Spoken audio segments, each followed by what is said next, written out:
Welcome back to Today. A once-in-a-generation shake-up. That's what the PM is calling new aged care reforms that will see older Australians fork out more money for their own care. Joining us to discuss today's headlines is ALP National President Wayne Swan and Independent MP Di Lee. Good to see you both. Good morning. Di, this has bipartisan support. Do you think the right balance has been struck here? Look, I think from my perspective, especially for home care, that is quite important because of the whole COVID thing. More people are choosing to stay at home. So I think increasing that package for home care is very important. And of course, any improvement, it's an improvement rather than not. In particular, in my community in Fowler, people of non-English speaking background, people are needing that specialist care and that language skills and cultural needs.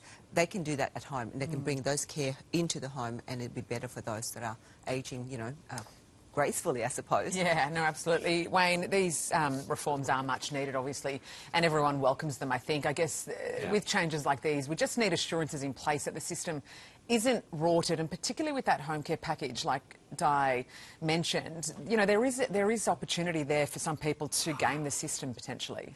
Look, this has been in gridlock for well over a decade. We nearly got to an agreement on this back in 2013 and it fell over. So over the next decade or so, there have been extreme shortages. People have not been able to get into nursing homes. People have not been able to get respite care. Let alone get care in the home. So long overdue, a very, very good deal. People who can afford to will pay a bit more, but I think there will be a lot of people out there in the community who have been very worried about what's happening with their aged relatives and what's going to happen in the future. The number of people aged over 65 is going to double into the future. So the government has finally got ahead of the game on this. I congratulate everyone from Aged Care Minister Wells to the opposition who backed this in. It was absolutely essential, and it's a great example of good policy making in a bipartisan way. But just on that detail, Swanee, I agree with everything you've said, and I think this is very much needed.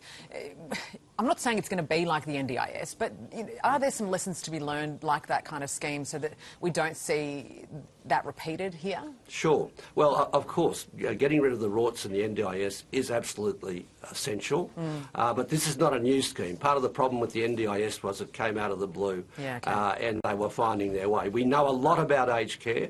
We know how to deal with it. We need to train a lot more people to work in it, but we do have the established systems, and I think people can be assured that it will not be going down the road of the NDIS in the early years. Also making headlines, Aussies are better off working from home according to new data, which reveals that since COVID, households have saved more than $85 billion by skipping the commute. Di, this is hardly going to help businesses who are trying to get their employees back into the office. Absolutely. And under this government, we've seen petrol increase. The investment in public infrastructure is not there, so therefore, obviously, it costs so much to drive to work, on that one hand. But then, look, we need to look at the Middle Australia. Middle Australians, the majority of people who are working in factories, like 40% of my population work in factories, will not benefit from this. Working from home, retailers, nurses, teachers, all of those frontline workers. So while I do acknowledge that it's great for a certain class of our community, think of the Middle Australians that have not benefited from the working from home policy. But it's great that it's saving, but look, petrol prices and those businesses, there'll be no foot traffic for those businesses who are set up to cater for office workers. It's a tricky one, isn't it, Swanee? I mean, money isn't the only thing people who work from home are saving. It turns out drivers in Melbourne are spending 92 hours a year in traffic, so obviously they're going to stay home and save that time. Well, look, there are a lot of benefits from working from home if what you're doing suits working from home. But there are also great benefits about being in the office, teamwork, mentoring and so on. But a lot of people have saved a lot of money. The price of petrol goes up and down with international variations. It's not set by the national government, but people save a lot by not having to commute.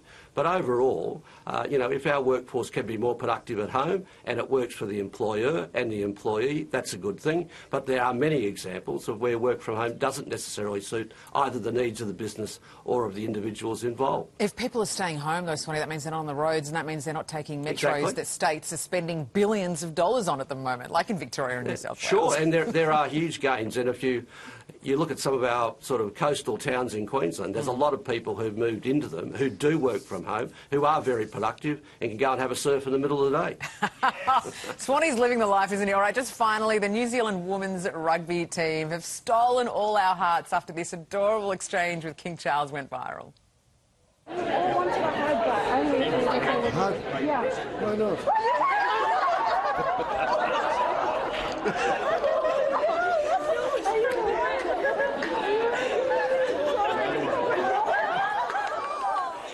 Oh, it just melts your heart. Swanee, you wouldn't refuse a hug, would you?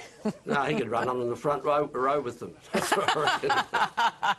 Would you dare ask the King? I mean, it's pretty brave, isn't no, it? I'm a hugger. I'll definitely ask. I'll even hug Wayne when I see him next time. Oh, I've got a lot to look forward to. Yeah.